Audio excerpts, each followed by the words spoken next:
여러분, 안녕하세요. 오늘 제 이야기를 들어주셔서 진심으로 감사합니다. 제 이름은 이은주이고 올해 48살입니다. 결혼 15년 차였던 평범한 주부였습니다. 아니, 평범했다고 생각했습니다. 지금 생각해보면 제 인생은 한 번도 평범했던 적이 없었던 것 같습니다. 남편 박태식과 저는 가난했지만 성실하게 살았습니다. 시부모님이 남기신 빚을 5년에 걸쳐 모두 갚았습니다. 한 달에 50만 원씩 꼬박꼬박 갚아 나갔습니다. 그리고 나서 작은 아파트를 마련했습니다. 25평짜리 낡은 아파트였지만 저희에게는 궁전 같았습니다. 그렇게 조용히 아무 탈 없이 살아가고 있었습니다. 하지만 어느 날 오랜만에 찾아온 시동생 태훈이 모든 것을 바꿔놓았습니다. 그가 한 말은 단 한마디였습니다. 형, 나 결혼하려고. 그 말이 우리 가족의 균형을 무너뜨리는 시작이 될 줄은 몰랐습니다. 오늘은 여러분께 그 긴 이야기를 들려드리겠습니다. 가족이라는 이름으로 베푼 선의가 어떻게 독이 되어 돌아오는지, 믿음이 얼마나 쉽게 배신으로 변하는지, 그리고 그 모든 고통 속에서 제가 어떻게 다시 일어설 수 있었는지 말입니다. 부디 제 이야기가 여러분께 작은 교훈이 되었으면 좋겠습니다. 시동생 태훈이 우리 집에 찾아온 건 가을이 깊어가던 어느 주말 오후였습니다. 토요일이었고 남편은 집에서 쉬고 있었습니다. 저는 부엌에서 저녁 준비를 하고 있었습니다. 초인종이 울렸습니다. 남편이 문을 열었습니다. 형, 태훈의 목소리가 들렸습니다. 왔어. 들어와. 현관에서 인사하는 소리가 들렸습니다. 형수님, 안녕하세요. 저는 앞치마를 두르고 나가 인사했습니다. 어서 와, 태훈아. 밥은 먹었어. 태훈이 고개를 끄덕였습니다. 네, 먹었어요. 세 사람은 거실에 앉았습니다. 저는 차를 내왔습니다. 태훈은 커피를 한 모금 마시더니 어색하게 웃었습니다. 남편이 먼저 물었습니다. 무슨 일이야? 갑자기 왜? 보통 연락도 없이 오는 일이 없었으니까요. 태훈이 잠시 망설이더니 천천히 입을 열었습니다. 형, 사실은요. 나 결혼하려고요. 그 말을 듣는 순간 거실이 조용해졌습니다. 남편의 얼굴 표정이 변하는 게 보였습니다. 눈썹이 올라갔고 턱에 힘이 들어갔습니다. 저도 놀랐습니다. 커피잔을 내려놓으며 물었습니다. 정말 좋은 일이네. 신부는 어떤 분이야? 태훈이 조금 밝아진 얼굴로 대답했습니다. 이름은 김미정이에요. 나이는 저랑 같고요. 회사 다니고 있어요. 정말 좋은 사람이에요. 착하고 성실해요. 남편이 차갑게 물었습니다. 그래서 돈은 얼마나 모았는데? 태훈의 표정이 어두워졌습니다. 그게요, 형. 많이는 못 모았어요. 남편이 비웃듯 말했습니다. 얼마나? 태훈이 작은 목소리로 대답했습니다. 한 1,000만 원 정도요. 남편이 한숨을 크게 쉬었습니다. 1,000만 원으로 뭘 해? 전세도 못 얻잖아. 태훈이 고개를 숙였습니다. 알아요, 형. 그래서 형한테 부탁하려고 왔어요. 전세 좀 도와주면 안 될까요? 조금만요. 남편이 벌떡 일어났습니다. 목소리가 높아졌습니다. 야, 이 자식아. 너 지금 무슨 소리 하는 거야? 넌 지금까지 뭐 했어? 35까지 뭐 하고 살았는데 고작 1,000만 원이야. 부모님 남기신 돈은 어디 갔어? 다 태워 먹고 이제 형한테 손 벌리니 부끄럽지도 않아. 태훈이 고개를 더 숙였습니다. 형 미안해. 제가 잘못 살았어요. 알아요. 근데 이번엔 진짜예요. 정말 잘 살 거예요. 미정이랑 둘이 열심히 일하면 금방 갚을 수 있어요. 남편이 계속 화를 냈습니다. 내가 뭘 하는데? 백수가 무슨 결혼이야. 지금도 아르바이트 전전하면서 겨우 먹고 사는 주제에. 결혼은 무슨 결혼? 결혼하면 돈이 더 들어. 애 낳으면 어떡하고? 태훈이 대답했습니다. 형, 저 이번에 물류회사 들어갔어요. 정규직은 아니지만 계약직이에요. 거기서 열심히 하면 정규직 전환도 된대요. 남편이 비웃었습니다. 계약직. 그게 얼마나 가니? 언제 잘릴지도 모르는데. 저는 남편 팔을 잡았습니다. 여보, 일단 앉아요. 이야기 들어봐요. 남편이 저를 노려봤습니다. 눈빛에는 경고가 담겨 있었습니다. 당신 또 그러는 거 아니지? 또 마음 약해지는 거 아니지? 저는 고개를 저었습니다. 아니에요. 그냥 일단 앉아서 이야기해요. 남편은 마지못해 앉았습니다. 하지만 표정은 여전히 굳어 있었습니다. 저는 태훈에게 물었습니다. 신부 미정 씨는 어떤 분이에요? 직업이 뭐예요? 태훈이 조금 밝아진 표정으로 대답했습니다. 작은 무역 회사에서 사무직으로 일해요. 월급은 많지 않지만 안정적이에요. 정말 착한 사람이에요, 형수님. 부모님도 좋으신 분들이고요. 저는 고개를 끄덕였습니다. 그래, 좋은 일이네. 근데 전세금이 얼마나 필요한데? 태훈이 대답했습니다. 5천만 원짜리 집을 봤어요. 작지만 신혼집으로는 괜찮아요. 근데 제가 1,000만 원밖에 없어서요. 4천만 원이 부족해요. 남편이 다시 화를 냈습니다. 4천만 원. 그게 적은 돈이야. 우리 집에도 그런 여유 없어. 우리도 대출금 갚느라 힘들어. 태훈이 애원하듯 말했습니다. 형, 전부 달라는 게 아니에요. 조금만요. 2천만 원만이라도. 나머지는 미정이 내서 보태주신대요. 남편이 한숨을 쉬었습니다.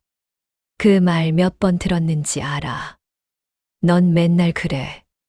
처음엔 잘하다가 나중엔 또 망치고 또 손 벌리고. 이제 지겨워. 태훈이 눈물을 글썽이며 말했습니다. 형, 이번엔 다를 거예요. 제발 한 번만 믿어주세요. 저 진짜 달라질게요. 남편은 대답하지 않고 방으로 들어가 버렸습니다. 문이 쾅 닫혔습니다.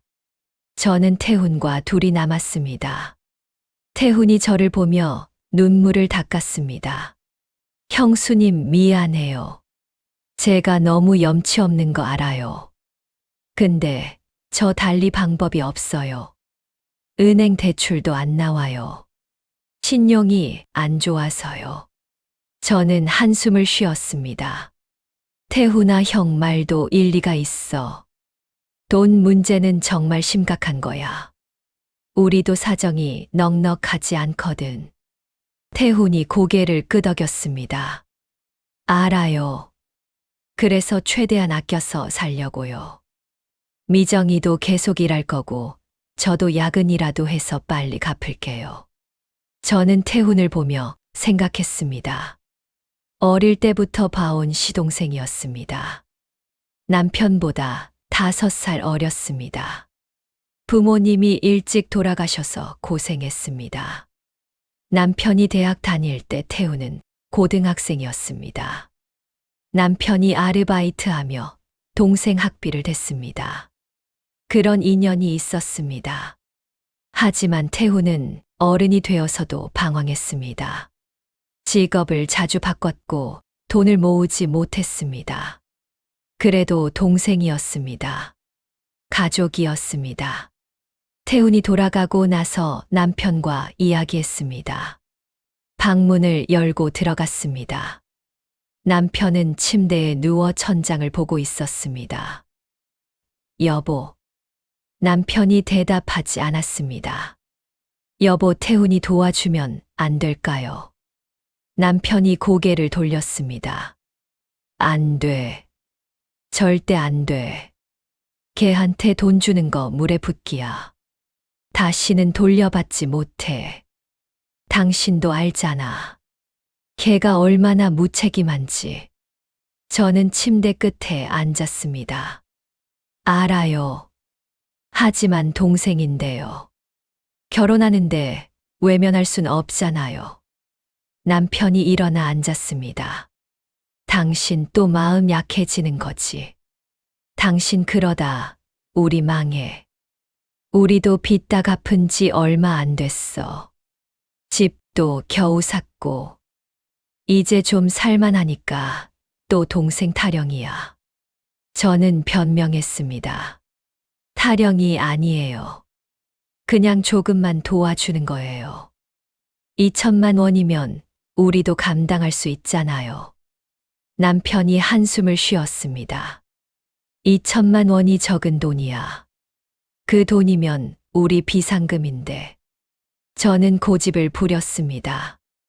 여보, 제발요. 한 번만요. 남편이 화를 냈습니다. 알아서 해. 난 모르는 일이야. 하지만 후회하지 마. 나중에 울어도 모른다.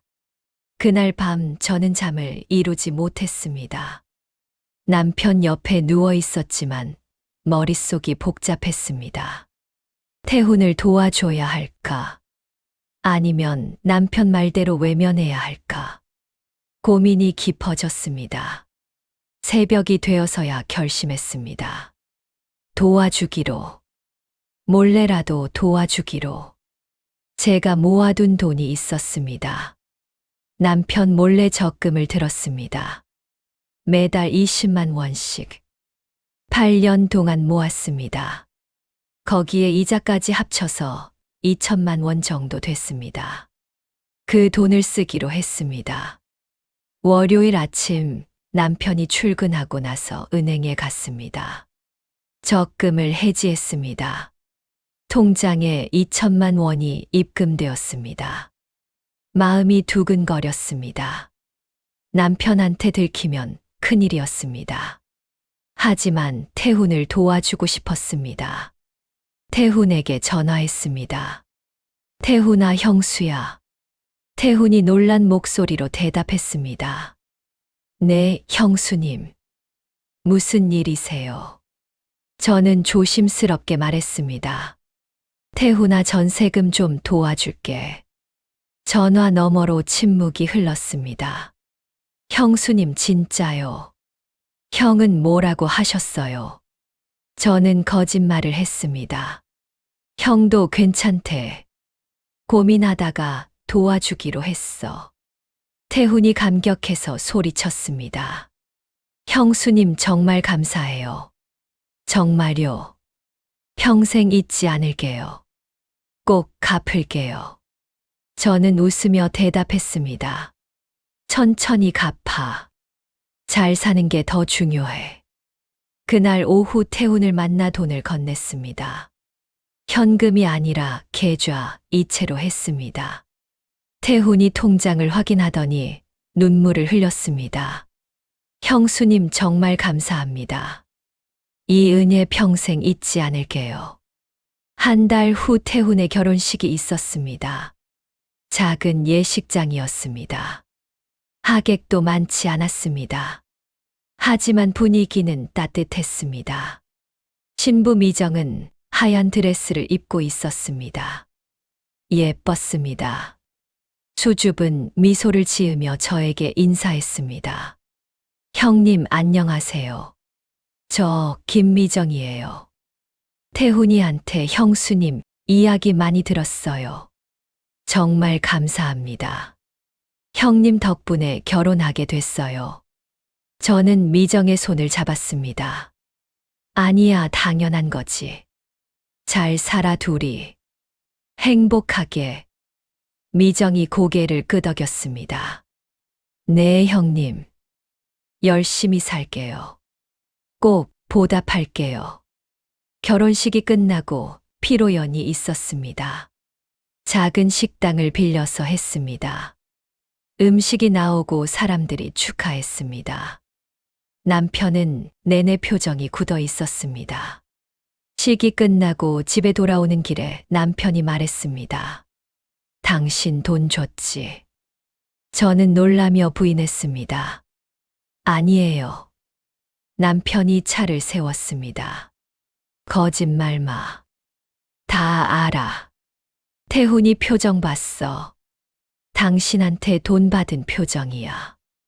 얼마 줬어? 저는 할 수 없이 인정했습니다. 2천만 원요. 남편이 한숨을 쉬었습니다. 내가 그렇게 말렸는데. 당신 정말. 저는 변명했습니다. 여보, 미안해요. 근데 가족인데 어떡해요? 남편이 차갑게 말했습니다. 나중에 후회해도 늦어. 그 돈 절대 못 받아. 그날 밤은 서먹했습니다. 하지만 저는 후회하지 않았습니다. 제 선택이었으니까요. 태훈 부부는 우리 집에서 차로 20분 거리에 전세로 신혼집을 얻었습니다. 작은 투룸이었습니다. 방 2개에 거실 하나. 작았지만 깨끗했습니다. 이사하던 날 저는 떡과 과일을 사들고 찾아갔습니다. 미정이 환하게 웃으며 맞아주었습니다. 형님 와주셨어요. 어서 오세요. 집에 들어가니 가구가 놓여 있었습니다. 많지는 않았지만 정성스럽게 배치되어 있었습니다. 소파, 식탁, 침대, 필요한 것들만 샀다고 했습니다. 미정이 차를 내오며 말했습니다. 형님 정말 감사해요. 형님 아니었으면 이 집 못 얻었을 거예요. 저희 정말 열심히 살게요. 저는 손을 흔들었습니다. 괜찮아. 가족인데 당연한 거지. 행복하게 살아. 미정이 고개를 끄덕이며 웃었습니다. 네, 형님. 저희 정말 잘 살게요. 그날 오후를 그곳에서 보냈습니다. 이야기를 나누고 웃으며 시간을 보냈습니다. 마음이 따뜻했습니다. 몇 달이 지났습니다. 미정은 성실한 사람처럼 보였습니다. 아침 일찍 출근하고 저녁 늦게 퇴근했습니다. 태훈도 배달 일을 열심히 했습니다. 두 사람이 열심히 사는 모습이 보기 좋았습니다. 저는 가끔 반찬을 만들어 갖다 줬습니다. 신혼이라 바쁠 텐데 챙겨 먹으라고. 김치도 담가주고 장조림도 만들어줬습니다. 미정은 항상 고마워했습니다. 형님이 제 친언니 같아요. 정말 감사해요. 그 말을 들으면 기분이 좋았습니다. 제가 도운 보람이 있다는 생각이 들었습니다. 반년쯤 지났을 때 태훈 부부가 우리 집에 놀러 왔습니다. 일요일 오후였습니다. 손에 과일과 와인을 들고 왔습니다. 형수님 그동안 신경 써주셔서 감사해요. 네, 사람이 식탁에 둘러앉았습니다. 저는 저녁을 준비했습니다. 된장찌개와 불고기를 만들었습니다. 태훈이 밥을 먹으며 말했습니다. 형, 나 이번에 정규직 됐어. 남편이 놀라며 젓가락을 내려놓았습니다. 진짜, 어디서? 태훈이 웃으며 대답했습니다. 물류회사에서요. 배달하다가 성실하게 일한다고 인정받았어요. 그래서 정식으로 들어갔어요. 월급도 오르고 4대 보험도 다 되고요. 남편이 처음으로 밝은 표정을 지었습니다. 잘 됐다. 정말 잘 됐어. 이제 좀 안정되겠네. 태훈이 고개를 끄덕였습니다. 응, 형. 다 형이랑 형수님 덕분이야. 미정도 웃으며 말했습니다. 저도 승진했어요. 대리 됐어요. 남편이 박수를 쳤습니다. 오, 정말 잘 됐네. 너희 둘 다 잘 되니까 보기 좋다. 그날 저녁은 정말 즐거웠습니다. 모처럼 가족이 모여 밥을 먹고 이야기를 나눴습니다. 웃음소리가 끊이지 않았습니다. 미정이 말했습니다. 형님 다음 주에 저희 집에 오세요. 제가 저녁 대접할게요. 요리 연습도 했어요. 저는 흔쾌히 대답했습니다. 그래, 갈게. 기대된다. 그들이 돌아간 후 남편이 말했습니다. 다행이네. 태훈이가 정신 차린 것 같아. 당신 판단이 맞았나 봐. 내가 잘못 생각했어. 저도 고개를 끄덕였습니다. 그러게요. 정말 잘 됐어요. 그날 밤은 마음이 정말 편안했습니다. 제 선택이 옳았다는 확신이 들었습니다. 평화로운 시간이 흘렀습니다. 태훈 부부는 열심히 살았습니다. 가끔 연락하고 명절에 모였습니다. 저는 행복했습니다. 하지만 그 평화는 오래 가지 않았습니다. 결혼 1년쯤 지났을 때 미정이 저를 찾아왔습니다. 목요일 오후였습니다. 전화가 왔습니다. 형님, 지금 시간 되세요? 잠깐 뵙고 싶은데요. 저는 좋다고 했습니다. 집에 올래? 아니면 밖에서 볼까? 미정이 말했습니다. 형님 댁으로 갈게요. 1시간 후 미정이 왔습니다. 표정이 조금 어두워 보였습니다. 어서 와. 무슨 일 있어? 미정은 거실 소파에 앉았습니다. 저는 차를 내왔습니다. 미정이 차를 한 모금 마시더니 입을 열었습니다. 형님 상담 좀 해도 될까요? 저는 고개를 끄덕였습니다. 그럼 말해봐. 무슨 고민인데? 미정이 한숨을 쉬었습니다. 저희가요, 사업을 하나 해볼까 해요. 저는 놀라며 물었습니다. 사업? 무슨 사업? 미정이 설명했습니다. 카페요. 작은 카페 하나 열어보려고요. 제가 원래 커피 좋아하거든요. 대학 때 바리스타 자격증도 땄어요. 그리고 카페 아르바이트 경험도 있고요. 요즘 카페 창업이 인기래요. 저는 걱정스러운 표정을 지었습니다. 카페는 돈이 많이 드는데 자본금은 있어? 미정이 고개를 숙였습니다. 그게요, 조금 부족해서요. 그래서 형님께 상담드리려고요. 저는 불안한 예감이 들었습니다. 얼마나 필요한데? 미정이 작은 목소리로 말했습니다. 한 3천만 원 정도요. 임대료 보증금이 2천만 원이고 인테리어랑 기계 사는데 1천만 원이요. 저는 당황했습니다. 3천만 원은 정말 큰 돈이었습니다. 우리 집에도 그런 여유가 전혀 없었습니다. 미정아, 그건 너무 큰 돈인데. 남편이 뭐래? 미정이 대답했습니다. 남편도 고민 중이에요. 근데 이 기회 놓치면 나중에 후회할 것 같아요. 제가 본 자리가 정말 좋거든요. 저는 고개를 저었습니다. 사업은 위험해. 실패하면 빚만 남잖아. 카페는 경쟁도 심하고. 미정이 눈물을 글썽였습니다. 알아요, 형님. 근데 저희가 평생 월급쟁이로 살 순 없잖아요. 한 번은 도전해봐야 할 것 같아요. 제가 정말 열심히 준비했어요. 사업 계획서도 만들었어요. 저는 할 말을 잃었습니다. 미정의 간절한 눈빛을 보니 마음이 약해졌습니다. 하지만 3천만 원은 정말 큰 돈이었습니다. 그날 밤 남편과 이야기했습니다. 저녁을 먹고 설거지를 하며 꺼냈습니다. 여보, 미정이가 오늘 왔었어요. 남편이 TV를 보며 대답했습니다. 그래. 무슨 일로? 사업 한대요.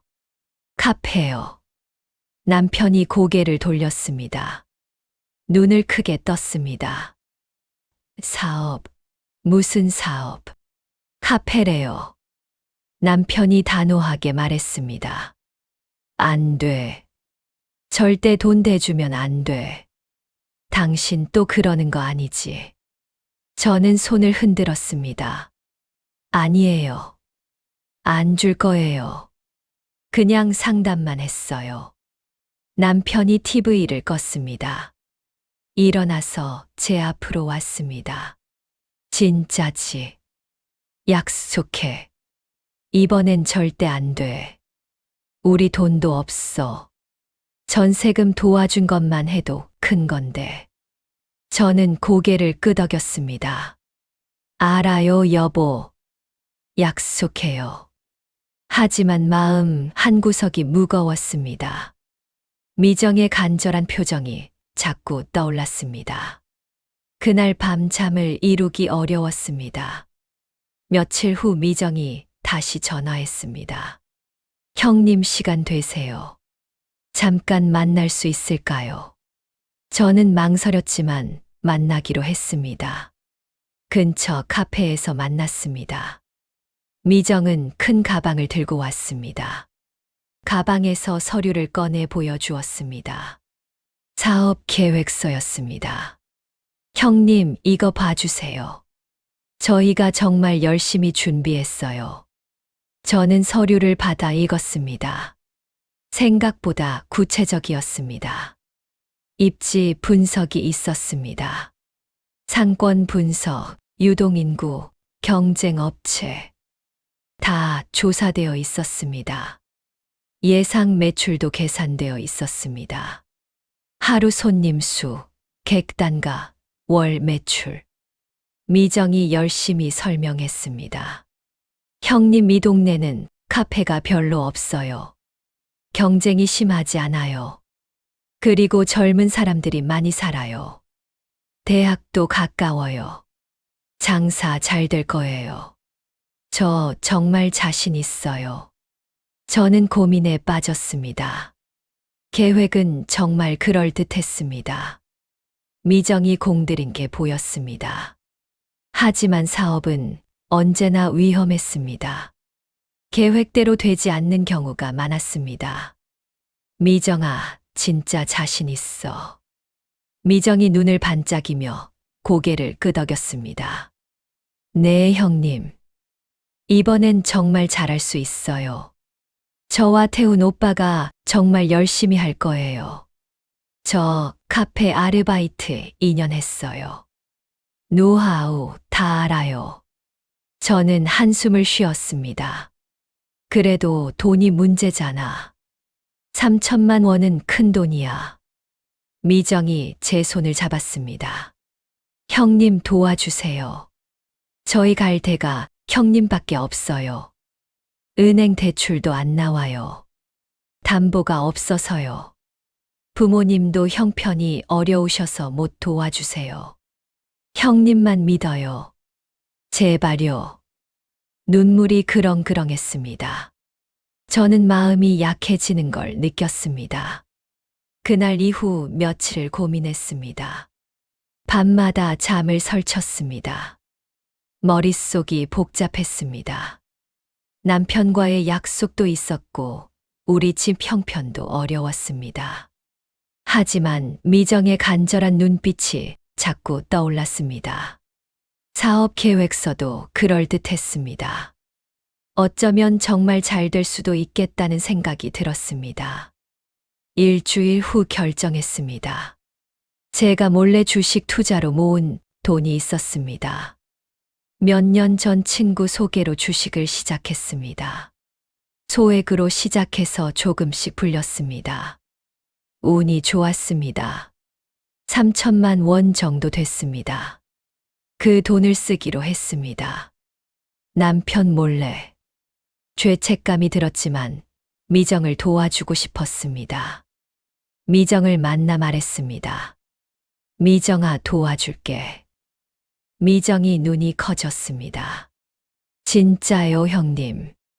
저는 고개를 끄덕였습니다. 근데 조건이 있어. 이건 빌려주는 거야. 나중에 꼭 갚아야 해. 미정이 눈물을 흘렸습니다. 네, 형님. 당연하죠. 꼭 갚을게요. 이자도 드릴게요. 저는 손을 흔들었습니다. 이자는 됐어. 천천히 갚으면 돼. 대신 정말 열심히 해야 해.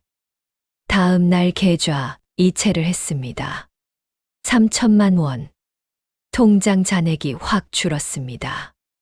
마음이 무거웠습니다. 하지만 미정이 잘할 거라고 믿었습니다.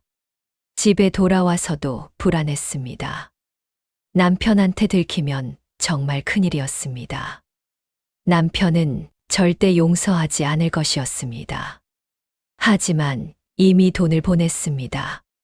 되돌릴 수 없었습니다. 2달 후 태훈 부부의 카페가 문을 열었습니다. 주말이었습니다. 오픈 날이었습니다. 미정이 전화했습니다. 형님, 오늘 오픈이에요. 꼭 와주세요.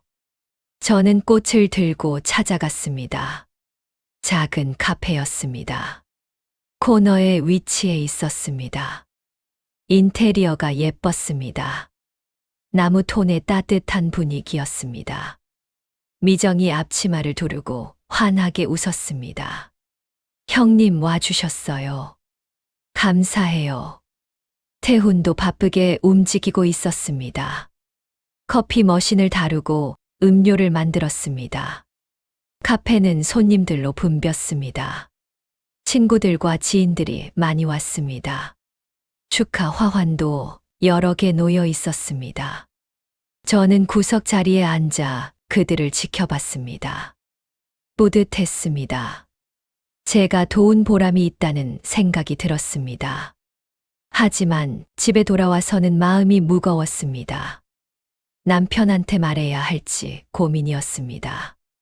결국 말하지 않기로 했습니다. 들키지 않으면 그만이었습니다. 며칠 후 남편이 물었습니다. 당신 태훈이 카페 열었다며? 저는 놀라며 대답했습니다. 응, 그런가 봐. 어떻게 알았어? 남편이 말했습니다. 회사 동료가 봤대. 그 동네 지나가다가. 남편이 날카롭게 물었습니다. 당신이 또 돈 댔지? 저는 고개를 저었습니다. 아니야. 남편이 의심스럽게 쳐다봤습니다. 진짜. 태훈이가 어디서 돈 구했겠어? 저는 변명했습니다. 미정이 친정에서 보태줬대. 남편이 한숨을 쉬었습니다. 그래. 그러길 바란다. 하지만 눈빛에는 의심이 가득했습니다. 며칠 후 남편이 통장을 확인했습니다. 주말 아침이었습니다. 남편이 서재에서 나왔습니다. 손에 통장을 들고 있었습니다. 당신 이거 뭐야? 주식 계좌 다 정리했네. 돈이 어디 갔어? 저는 당황했습니다. 그게 남편이 소리쳤습니다. 당신 태훈이한테 줬지. 진짜 줬지. 저는 할 수 없이 인정했습니다. 미안해, 여보. 근데 이번엔 투자야. 카페 투자. 나중에 돌려받을 거야. 남편이 화를 냈습니다. 투자. 그게 투자야. 그냥 퍼준 거지. 언제 돌려받게? 3천만 원이야. 3천만 원. 그게 적은 돈이야. 저는 울먹이며 대답했습니다. 여보, 미안해요. 근데 정말 잘 될 것 같았어요. 사업 계획서도 봤어요. 남편이 소파에 주저앉았습니다. 한참을 말이 없었습니다. 그러다 조용히 말했습니다. 당신 너무 순진해. 태훈이가 언제 돈 갚았어? 맨날 받기만 하잖아. 이번에도 마찬가지야. 절대 못 받아. 저는 울컥했습니다. 그래도 동생인데 어떡해요? 남편이 차갑게 말했습니다. 동생이라고 다 도와줄 수 있는 거 아니야. 우리도 살아야지. 당신 그러다 우리 망해. 그날 밤 우리는 서로 등을 돌리고 잤습니다. 처음 있는 일이었습니다. 저는 이불 속에서 울었습니다. 남편을 배신한 것 같았습니다. 하지만 이미 엎질러진 물이었습니다. 미정이 잘해서 돈을 돌려주기를 바랄 수밖에 없었습니다. 시간이 지나면서 태훈의 카페는 잘 됐습니다. SNS에서 입소문이 났습니다. 인스타그램에 사진이 많이 올라왔습니다. 예쁜 라떼 아트, 분위기 좋은 인테리어. 젊은 사람들이 많이 찾았습니다. 미정은 지역 방송에도 출연했습니다. 성공한 소상공인으로 소개되었습니다. 인터뷰도 했습니다. 저는 TV를 보며 기뻤습니다. 제 선택이 옳았다는 생각이 들었습니다. 하지만 남편에게는 말할 수 없었습니다. 남편은 여전히 저와 서먹했습니다. 대화도 줄었습니다. 식사 시간도 조용했습니다. 저는 죄책감에 시달렸습니다. 하지만 미정이 돈을 갚아주면 괜찮아질 거라고 생각했습니다. 1년쯤 지났을 때 미정이 전화했습니다. 형님, 저희 분점 내려고요. 장사가 정말 잘 돼서요. 저는 기뻤습니다. 정말 대단하다. 미정이 말했습니다. 다 형님 덕분이에요. 형님 아니었으면 시작도 못했을 거예요. 저는 웃으며 대답했습니다. 아니야, 너희가 잘한 거지. 열심히 했잖아. 미정이 조심스럽게 물었습니다. 형님이 빌려주신 돈 필요하세요? 아직 못 갚았는데. 저는 속으로 기대했습니다. 드디어 갚으려나. 하지만 입으로는 다르게 말했습니다. 아니야, 천천히 해. 너희 사업 키우는 데 써. 미정이 안도하는 목소리로 말했습니다. 감사해요, 형님. 조금만 더 기다려주세요. 꼭 갚을게요. 전화를 끊고 한숨을 쉬었습니다. 언제쯤 갚을까?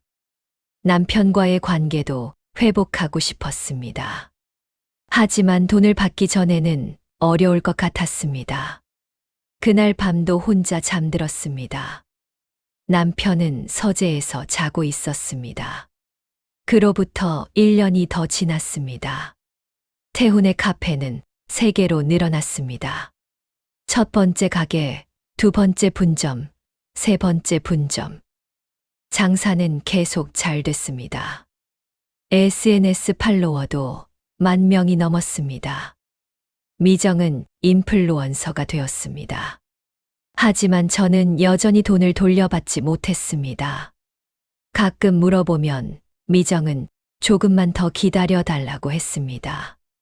지금은 투자가 많이 들어간다고, 분점 내느라 돈이 많이 든다고, 저는 이해한다고 했습니다.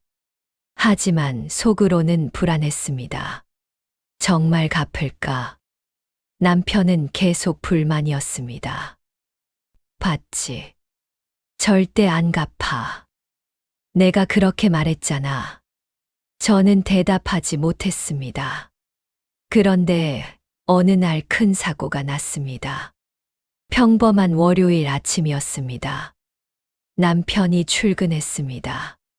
저는 집에서 청소를 하고 있었습니다. 10시쯤 전화가 왔습니다. 모르는 번호였습니다. 여보세요. 남자 목소리가 들렸습니다. 박태식 씨 보호자시죠?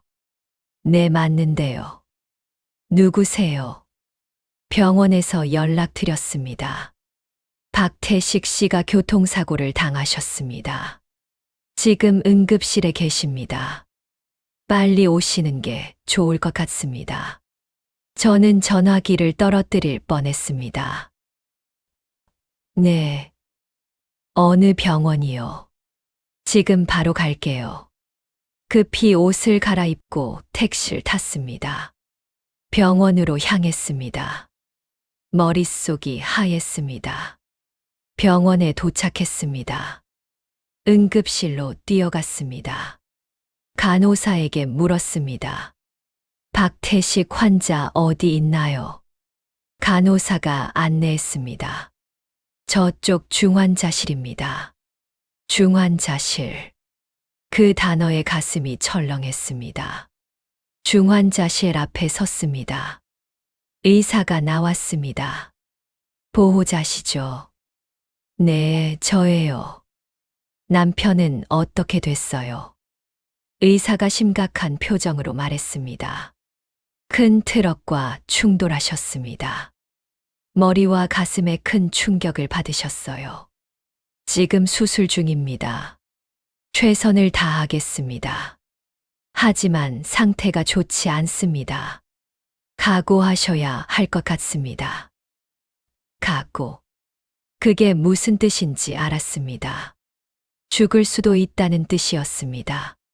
저는 그 자리에 주저앉았습니다. 간호사가 저를 부축했습니다. 괜찮으세요? 저는 대답할 수 없었습니다. 그저 울기만 했습니다. 태훈에게 전화했습니다. 태훈아, 형이 사고 났어. 병원에 와줘. 태훈이 놀라며 물었습니다. 뭐라고요? 어느 병원이에요?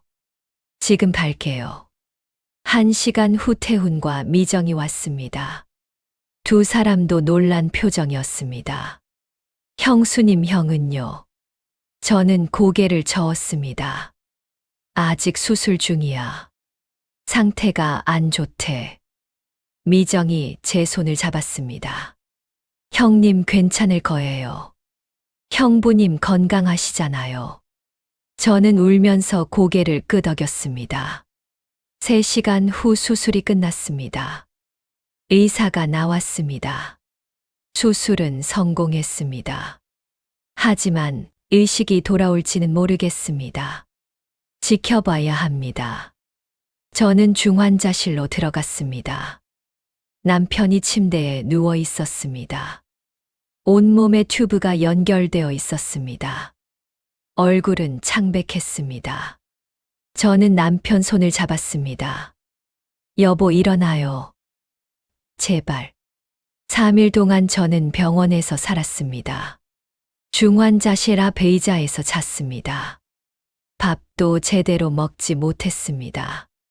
태훈과 미정도 자주 왔습니다. 하지만 남편은 깨어나지 않았습니다. 의사가 말했습니다. 뇌에 손상이 심합니다. 회복이 어려울 것 같습니다. 사흘째 되는 날 밤이었습니다. 남편의 심장 박동이 약해졌습니다. 경보음이 울렸습니다.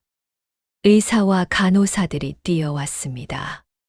심폐소생술을 했습니다. 하지만 소용없었습니다. 남편은 그렇게 세상을 떠났습니다. 저는 남편을 잃었습니다. 장례식을 치렀습니다. 많은 사람들이 와서 조문했습니다. 회사 동료들, 친구들, 친척들, 태훈과 미정도 왔습니다. 두 사람은 상주석 옆에서 함께 울었습니다. 형 미안해. 내가 형한테 잘못했어. 형수님 힘내세요. 저는 고개만 끄덕였습니다. 말할 힘도 없었습니다. 장례를 치르고 나니 현실이 보였습니다. 남편 회사에서 퇴직금을 줬습니다. 5천만 원. 하지만 병원비가 2천만 원이었습니다. 장례비가 1천만 원이었습니다. 남은 돈은 2천만 원. 그리고 집에는 대출금이 있었습니다. 5천만 원. 남편 급여로 갚아오던 돈이었습니다. 이제 그 돈을 제가 갚아야 했습니다. 저는 일자리를 찾기 시작했습니다. 나이가 45이었습니다. 쉽지 않았습니다. 이력서를 넣어도 연락이 오지 않았습니다. 결국 파출부 일을 하기로 했습니다. 1시간에 10,000원, 하루에 3집, 한 달이면 180만 원 정도 벌 수 있었습니다. 한 달쯤 지났을 때 미정에게 전화했습니다. 조심스럽게 물었습니다. 미정아, 예전에 빌려준 돈 있잖아. 조금만 돌려줄 수 있을까? 급하게 돈이 필요해서. 전화기 너머로 침묵이 흘렀습니다. 미정이 난처한 목소리로 대답했습니다. 형님, 지금은 좀 어려워요. 저희도 투자금 회수하는 중이라 여유가 없어요. 저는 당황했습니다. 그래도 급한데 조금만이라도, 1,000만 원만이라도. 미정이 말했습니다. 형님, 예전에 여유 있을 때 주시면 된다고 하셨잖아요. 조금만 더 기다려주세요. 그 말을 듣는 순간 가슴이 철렁했습니다. 여유 있을 때 그런 말을 한 적이 있었나? 기억이 나지 않았습니다. 미정아, 난 지금 정말 힘들어. 남편도 없고 대출금도 갚아야 하고. 미정이 안타깝다는 투로 말했습니다. 형님, 저도 알아요. 정말 도와드리고 싶은데 지금은 정말 안 돼요. 분점 내느라 투자가 많이 들어갔어요. 저는 할 말을 잃었습니다. 알았어, 미정아. 전화를 끊었습니다. 그날 밤 혼자 울었습니다. 남편 말이 맞았습니다. 절대 못 받는다고 했던 그 말이. 저는 너무 순진했습니다. 파출부 일은 정말 힘들었습니다. 허리가 아팠고 무릎이 아팠습니다. 하루 종일 걸레질을 하고 청소기를 돌렸습니다. 집에 돌아오면 녹초가 되었습니다. 하지만 생활비를 벌어야 했습니다. 대출금을 갚아야 했습니다. 그렇게 6개월을 버텼습니다. 어느 날 새로운 집에 가게 되었습니다. 큰 아파트였습니다. 고급 단지였습니다. 초인종을 눌렀습니다. 문이 열렸습니다. 30대 정도의 여성이 나왔습니다. 날씬하고 예뻤습니다. 파출부 아줌마시죠. 들어오세요. 저는 인사하고 들어갔습니다. 집은 정말 넓었습니다. 거실만 30평은 되어 보였습니다. 안 주인이 설명했습니다. 거실하고 방 3개, 화장실 2개 청소해 주세요. 시간은 4시간 정도 걸릴 거예요. 저는 고개를 끄덕였습니다. 네, 알겠습니다. 청소를 시작했습니다. 먼지를 닦고 바닥을 닦았습니다. 화장실을 청소했습니다. 1시간쯤 지났을 때 초인종이 울렸습니다. 안 주인이 문을 열었습니다. 누군가 들어왔습니다. 여자 목소리가 들렸습니다. 언니 왔어. 저는 청소를 계속했습니다. 방에서 걸레질을 하고 있었습니다. 거실로 가야 했습니다. 복도를 지나 거실로 갔습니다. 2 여자가 소파에 앉아 있었습니다. 그중 한 명을 보는 순간 얼어붙었습니다. 미정이었습니다. 명품 가방을 들고 있었습니다. 샤넬인 것 같았습니다. 옷도 고급스러웠습니다. 화장도 진하게 하고 있었습니다. 미정도 저를 봤습니다. 눈이 커졌습니다. 입이 벌어졌습니다. 형님. 안 주인이 물었습니다. 아는 사이세요? 미정이 당황하며 대답했습니다. 네, 제 형님이에요. 시형수님이요. 안 주인이 놀라며 말했습니다. 진짜요. 세상 참 좁네요. 형님이 여기서 일하시는 줄 몰랐어요. 저는 어색하게 웃었습니다. 그래, 미정아. 잘 지냈니? 미정이 고개를 끄덕였습니다. 네, 형님도. 안 주인이 말했습니다. 근데 형님이 여기서 파출부 일을 하세요. 미정이 난처한 표정을 지었습니다. 그러게요. 저도 몰랐네요. 안 주인이 계속 물었습니다. 아주버님은 뭐 하세요? 미정이 작은 목소리로 말했습니다. 돌아가셨어요. 작년에. 안 주인이 놀랐습니다. 진짜요? 언제요? 교통사고로요. 미정이 대답했습니다. 안 주인이 안타깝다는 표정을 지었습니다. 아이고, 그러셨구나. 그래서 일하시는 거예요. 저는 다시 청소를 시작했습니다. 빨리 끝내고 나가고 싶었습니다. 두 사람의 대화 소리가 들렸습니다. 미정이 작은 목소리로 말했습니다.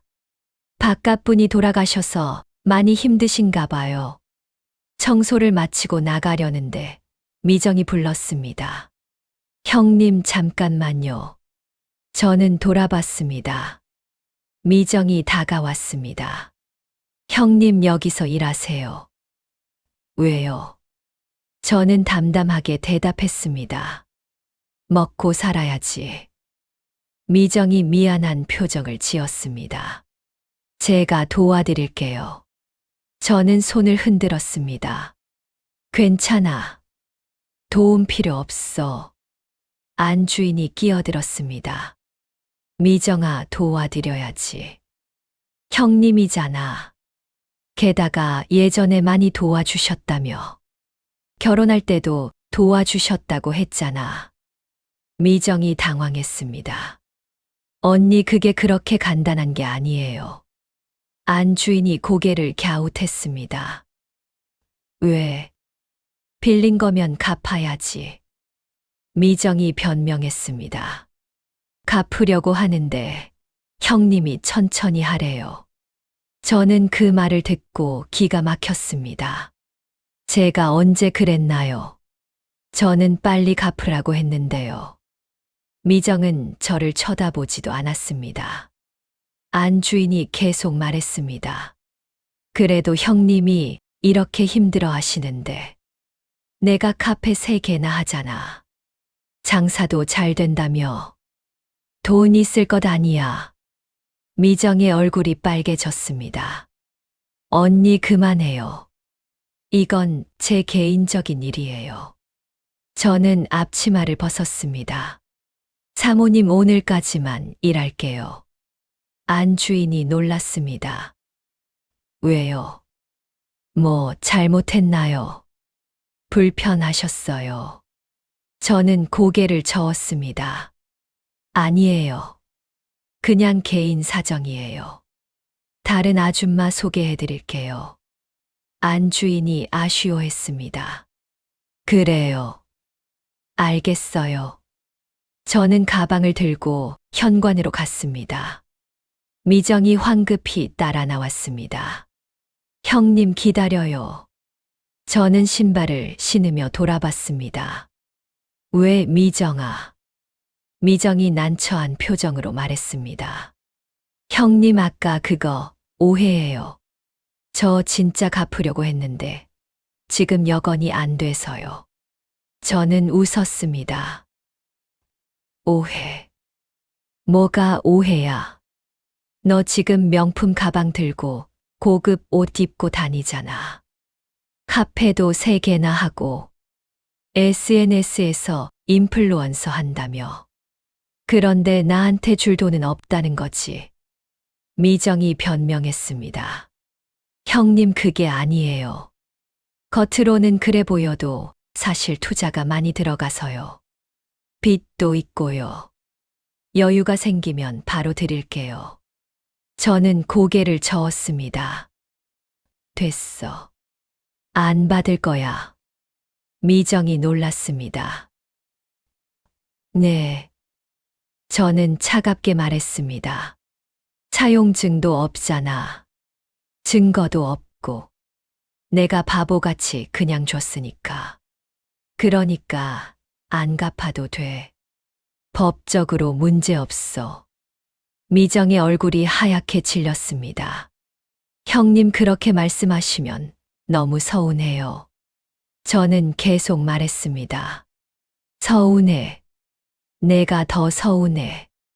남편 잃고 파출부 일하면서 하루하루 버티는데 동서는 명품 가방 들고 다니잖아. 그게 서운하지 않겠어. 미정이 울먹였습니다. 형님, 저도 사정이 있어요. 지금 분점 투자 때문에 정말 힘들어요. 저는 웃었습니다. 사정. 나도 사정 있어. 대출금 갚아야 하고 생활비 벌어야 하는 게 내 사정이야. 저는 엘리베이터를 탔습니다. 버튼을 눌렀습니다. 문이 닫히기 시작했습니다. 미정이 손을 뻗었지만 문은 닫혔습니다. 엘리베이터가 내려갔습니다. 저는 거울에 비친 제 모습을 봤습니다. 초라했습니다. 파출부 아줌마. 그게 제 모습이었습니다. 눈물이 났습니다. 집에 돌아와 생각했습니다. 제 선택이 잘못됐을까? 하지만 후회하지 않기로 했습니다. 저는 최선을 다했습니다. 가족을 도왔습니다. 다만 그들이 배신했을 뿐입니다. 그날 밤 태훈에게서 전화가 왔습니다. 형수님, 미정한테 들었어요. 제가 잘못했어요. 저는 담담하게 대답했습니다. 태훈아, 됐어. 이제 신경 쓰지 마. 태훈이 말했습니다. 아니에요, 형수님. 제가 꼭 갚을게요. 조금만 시간 주세요. 6개월만요. 저는 웃었습니다. 그래, 천천히 해. 하지만 마음속으로는 믿지 않았습니다. 그들은 절대 갚지 않을 것이었습니다. 6개월이 아니라 6년이 지나도 갚지 않을 것이었습니다. 저는 이제 기대하지 않기로 했습니다. 그로부터 6개월이 지났습니다. 저는 여전히 파출부 일을 했습니다. 몸은 힘들었지만 마음은 조금 편해졌습니다. 기대하지 않으니 실망도 없었습니다. 어느 날 뉴스를 보는데 태훈의 카페 이야기가 나왔습니다. 세금 조사를 받는다는 내용이었습니다. 탈세 혐의가 있다고 했습니다. 매출을 축소 신고했다고 했습니다. 저는 놀랐습니다. 며칠 후 또 뉴스에 나왔습니다. 가맹점주들이 고소했다는 내용이었습니다. 투자 사기 혐의였습니다. 가맹점을 내겠다며 돈을 받았는데 약속을 지키지 않았다고 했습니다. 저는 한숨을 쉬었습니다. 결국 이렇게 되는구나. 한 달 후 태훈에게서 전화가 왔습니다. 밤 11시였습니다. 형수님, 저예요. 목소리가 떨리고 있었습니다. 태훈아, 무슨 일이야? 태훈이 울먹이며 말했습니다. 형수님, 저희 망했어요. 가게 다 문 닫았어요.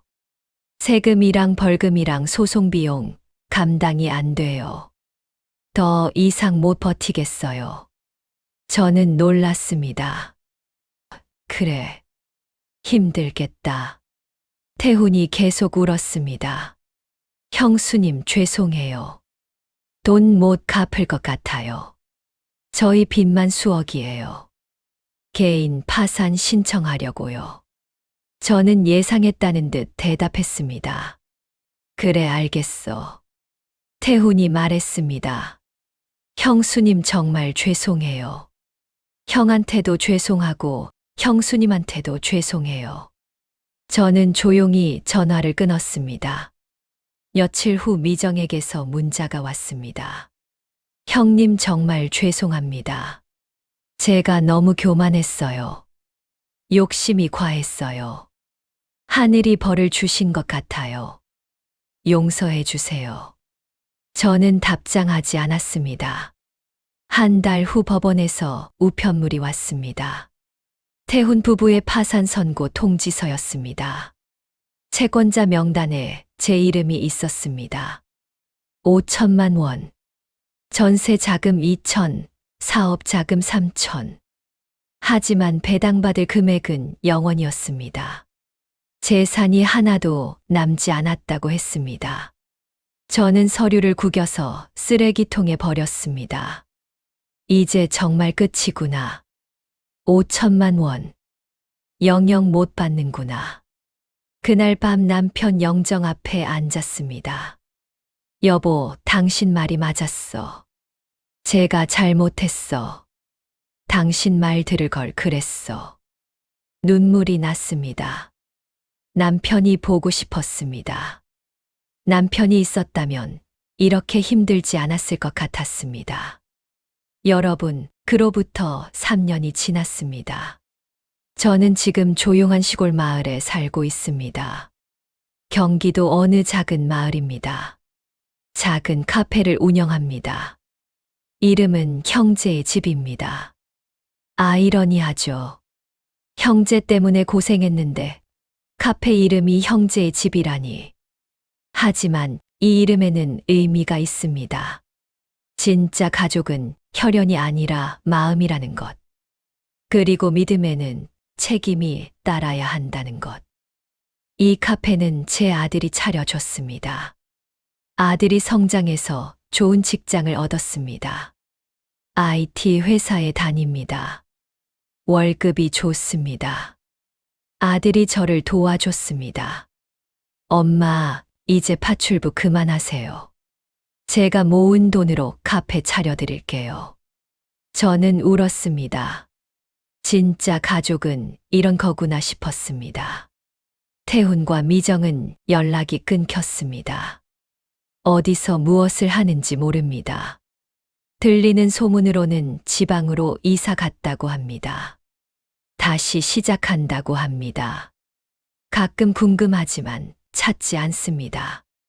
이제는 용서했습니다. 원망하지 않습니다. 다만 잊었을 뿐입니다. 제 돈은 영영 못 받았습니다. 5천만 원이 넘는 큰 돈이었습니다. 하지만 후회하지 않습니다. 제가 선택한 일이었으니까요. 다만 교훈을 얻었습니다. 가족이라도 돈 문제는 명확해야 한다는 것. 차용증을 써야 한다는 것. 선의가 항상 좋은 결과를 낳는 건 아니라는 것. 오늘 카페에 손님이 왔습니다. 제 이야기를 들어주신 여러분처럼 비슷한 경험을 하신 분들이었습니다. 우리는 커피를 마시며 이야기를 나눴습니다. 세상에는 저 같은 사람이 많았습니다. 선의를 베풀었다가 배신당한 사람들. 하지만 우리는 살아남았습니다. 그리고 다시 일어섰습니다. 창밖을 보니 햇살이 따뜻합니다. 봄이 왔습니다. 제 인생에도 봄이 온 것 같습니다. 아들이 결혼한다고 합니다.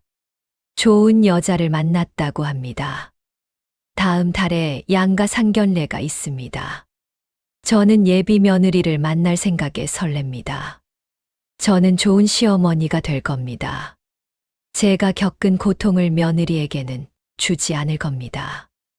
여러분 제 이야기를 들어주셔서 감사합니다. 혹시 저처럼 힘든 분이 계시다면 말씀드리고 싶습니다. 포기하지 마세요. 시간이 지나면 모든 것이 제자리를 찾습니다. 배신한 사람은 그만한 대가를 치릅니다. 그리고 진짜 가족은 언제나 곁에 있습니다. 저에게는 아들이 있었습니다.